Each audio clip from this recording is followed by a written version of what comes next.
Olá, meus irmãos e irmãs, sejam bem-vindos ao canal Vinícius Siqueira. E se você ainda não é inscrito aqui no canal, se inscreva aqui no canal e não esqueça de ativar o sininho das notificações. Todos os dias são postados vídeos abençoados aqui no canal para te abençoar. Vamos a mais uma palavra do Senhor. Muitas pessoas vivem o temor. É nossa responsabilidade como cristãos ajudar essas pessoas a livrar-se deste medo, o segundo pecado neste grupo de 4 que estamos falando. Também já sofri de tuberculose. Sofri de tuberculose porque estava constantemente vivendo sob o temor da tuberculose. Na escola secundária, eu tinha uma aula na qual devia lidar com garrafas de álcool, com ossos e intestinos humanos. A simples vista dessas garrafas enchia-me de pavor.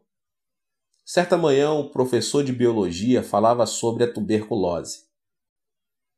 Naquela época não havia remédios miraculosos, e o professor disse que se contraísse tuberculose estaríamos perdidos, e nossos intestinos teriam a aparência do que estávamos naquelas garrafas, para o resto de nossa vida. Falou dos perigos da tuberculose e no final da aula disse: há pessoas que nascem com tendência para a tuberculose. Homens com ombros estreitos e pescoços compridos são mais propensos a contrair tuberculoses. Todos os alunos começaram a esticar os pescoços e a medi-los como se fossem cegonhas. Olhando para os meus companheiros, vi que eu tinha o pescoço mais comprido de todos. Imediatamente tive o pressentimento de que contrairia tuberculose. O temor oprimia-me o coração. Quando cheguei em casa, olhei no espelho, medi o pescoço a tarde toda. O temor invadiu-me e comecei a viver sobre agudo temor da doença. Quando completei 18 anos de idade, sofri de tuberculose. O semelhante atrai o semelhante, e o igual produz seu igual. Se a pessoa tiver medo, o diabo tem um canal aberto para qual atingi-la. Temor é fé negativa. De modo como eu tinha medo da tuberculose, contraí tuberculose, e à medida que vomitava sangue, dizia a mim mesmo: sim, é exatamente isto que eu esperava. Eu tinha lido em certo periódico médico da Coreia que muita gente morre por hábito. Pensava comigo mesmo: como é que a gente pode morrer por hábito? Esses médicos não cristãos falavam do importante papel que o medo tem em nossa vida. Por exemplo, um homem de apenas 50 anos de idade, já avô, morreu de pressão alta. Seu filho, chegando aos 50 anos de idade, morreu de pressão alta. Ao chegar aos 50 anos de idade, no instante em que sentia alguma tontura, ele há de pensar: isso é um ataque de coração. Se sentir alguma dor no peito, espera imediatamente outro ataque. Vive cada dia com o seu temor e expectativa. O medo cria esta situação em seu corpo, e logo ele está de morrer de um ataque cardíaco. Muitas mulheres morrem por causa do medo do câncer. Certa mulher poderia dizer: bem, minha tia morreu de câncer, minha mãe morreu de câncer, de modo que com certeza também morrerei de câncer. Quando essa mulher chegar à mesma idade na qual sua tia e sua mãe faleceram e sentir qualquer tipo de dor, poderá dizer: isto é o câncer. Certamente está chegando meu tempo. Ela há de esperar todos os dias, dizendo a si mesma que vai sofrer de câncer, e repetirá esse pensamento muitas vezes. É desta maneira que os médicos diziam que a pessoa morreria por hábito. Se a pessoa tiver um temor específico, então o poder da destruição começará a fluir. Em 1969, quando Deus me pediu que renunciasse ao pastorado de minha segunda igreja, eu tinha 10.000 membros batizados com uma assistência regular de 12.000. Eu vivia feliz, sentia-me bem satisfeito. Tinha uma linda casa, uma esposa maravilhosa, filhos, carro do último modelo e até chofé. Então eu disse: Deus, vou ficar nessa igreja até que os meus cabelos se tornem brancos. Mas certo dia, enquanto estava orando em meu escritório, o Espírito Santo veio e disse: Chu, seu tempo aqui terminou. Você deve preparar-se para mudar. Ó Senhor, disse eu, mudar-me? Já comecei uma igreja e esta é a segunda que começo e edifico. Desejas que eu vá abrir um terceiro trabalho? Por que deve ser sempre eu que dê início a novas obras?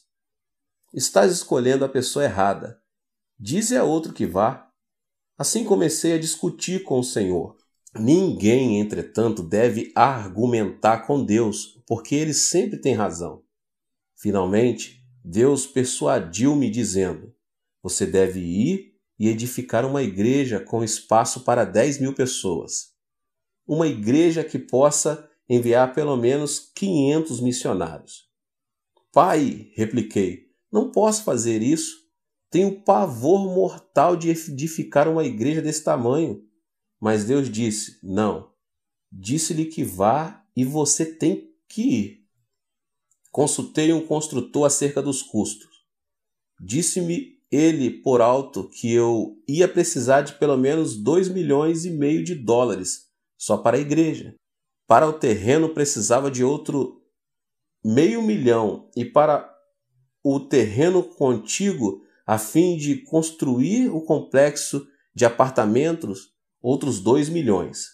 Um total de não menos 5 milhões de dólares. Perguntou-me quanto dinheiro eu tinha. Disse-lhe que possuía 2.500 dólares. Ele olhou para mim espantado, sacudiu a cabeça e não disse nada.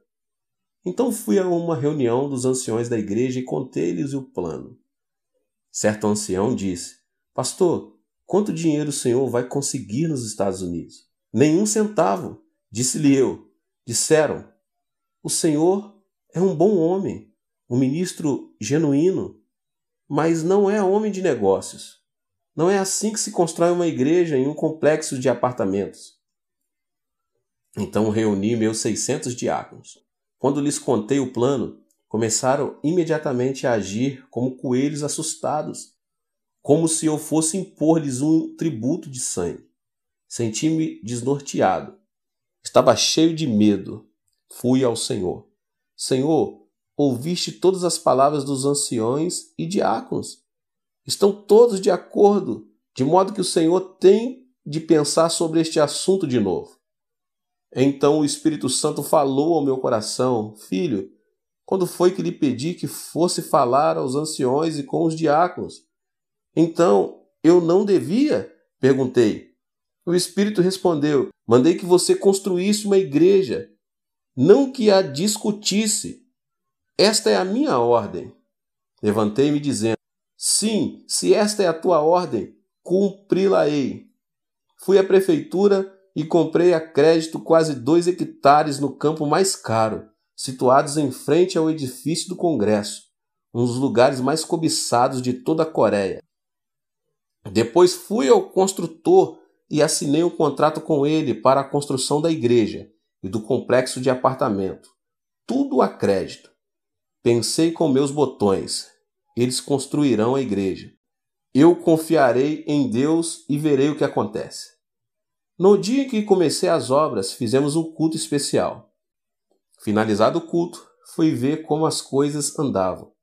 Pensei que os trabalhadores abririam umas poucas valas e que ali começariam a colocar o cimento para os alicerces, e que em pouco tempo o edifício estaria terminado. Mas havia dúzia de tratores trabalhando e cavando a terra como se fossem fazer um lago.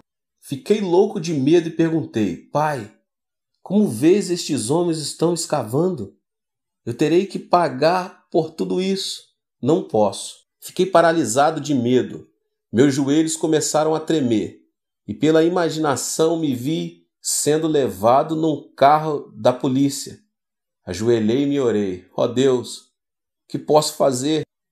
Onde devo me enfiar? Onde estás tu? Sei que és o recurso total e coloco minha confiança em ti. Enquanto orava, tive uma visão de Deus trabalhando e o medo me deixou.